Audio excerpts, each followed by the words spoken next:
Did you know the IRS only has a limited amount of time to collect past due taxes? In this video, I'll explain exactly how the 10-year rule works, what traps to avoid to give the IRS more time than they're allowed, and how to calculate your collection statute expiration date.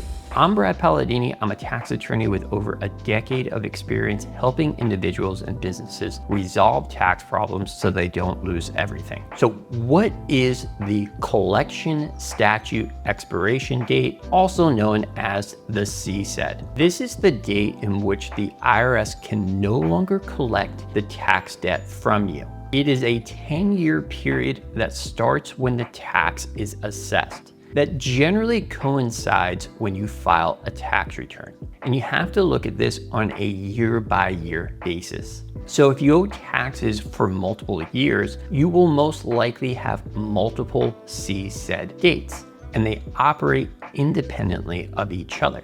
Now, I said that it's generally 10 years from when you file the tax return, more specifically from when the tax is assessed. But if you are later audited and the IRS makes an additional assessment, the 10-year clock doesn't start running until that additional assessment takes place. So how do you find the CSED date?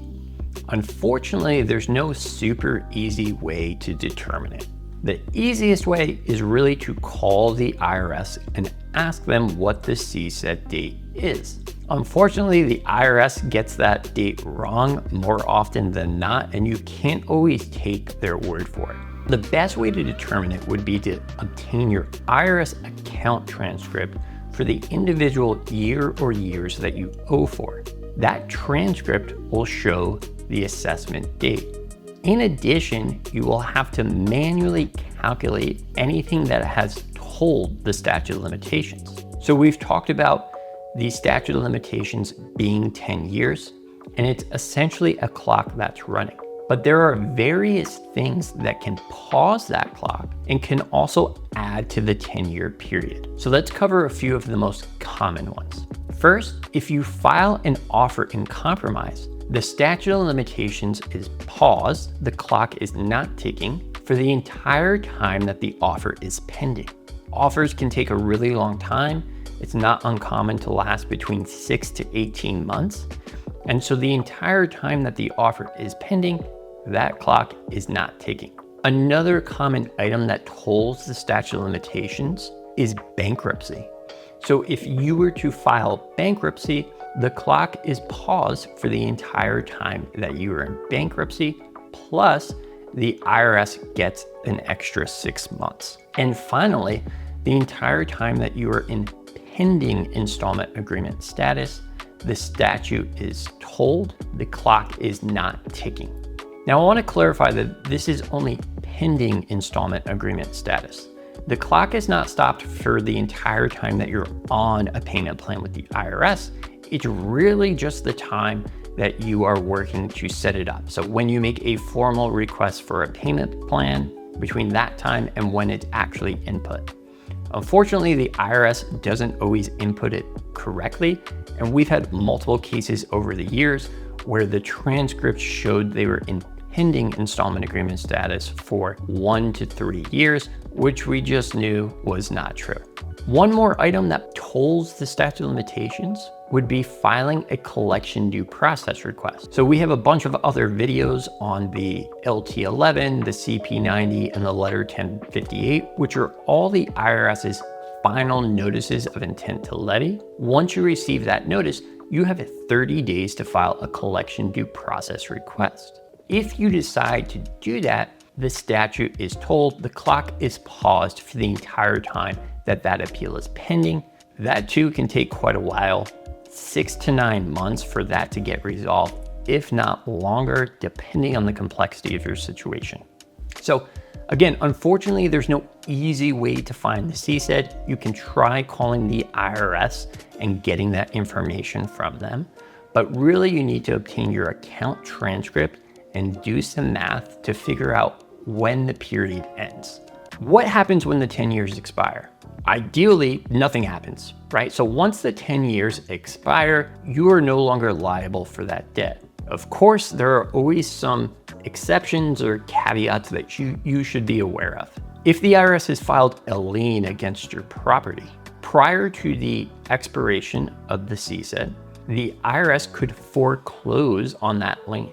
So if you own real estate, more commonly this would be rental real estate, not so much your primary residence, the IRS could try to foreclose on that property to sell it and get whatever money they can from the sale.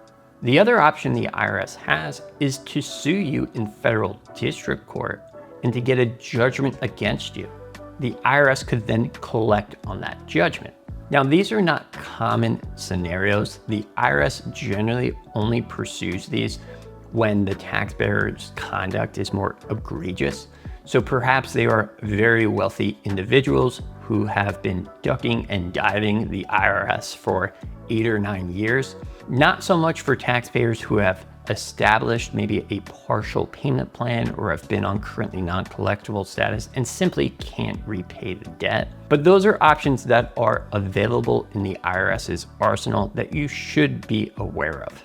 So what are some tips if the statute of limitations is approaching? Typically, the IRS gets more aggressive with collections the closer the 10 years is set to expire. So maybe around year 7 or 8 or 9, the IRS may really ramp up collection activity to try and collect that debt before the statute expires. And so you'll have to make a decision on how best to resolve that. You could try waiting out the statute, but in the meantime, the IRS could garnish your wages, they could levy your bank account, or they could decide that they want to foreclose on some real estate that you own or take you to district court to get a judgment against you.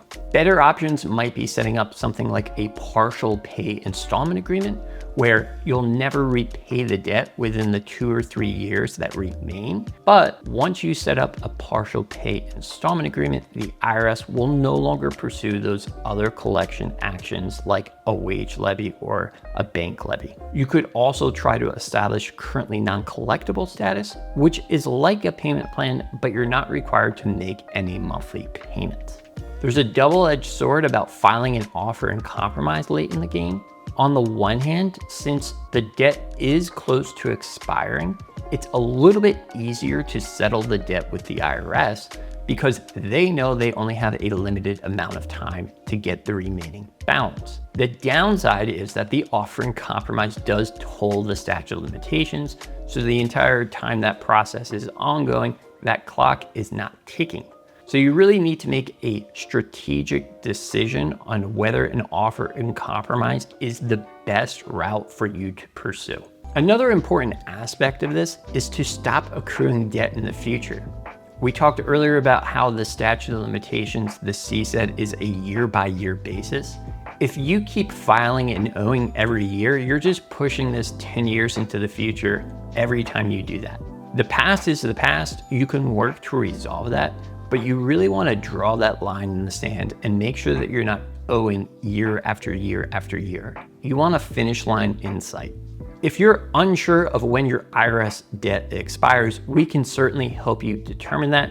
And if you need help solving your tax problems, you can click on the link below to schedule a free discovery call with our firm. If you found this video helpful, please like and subscribe. And if you have an idea for a video, drop a mention in the comments and we will try to get that out to you.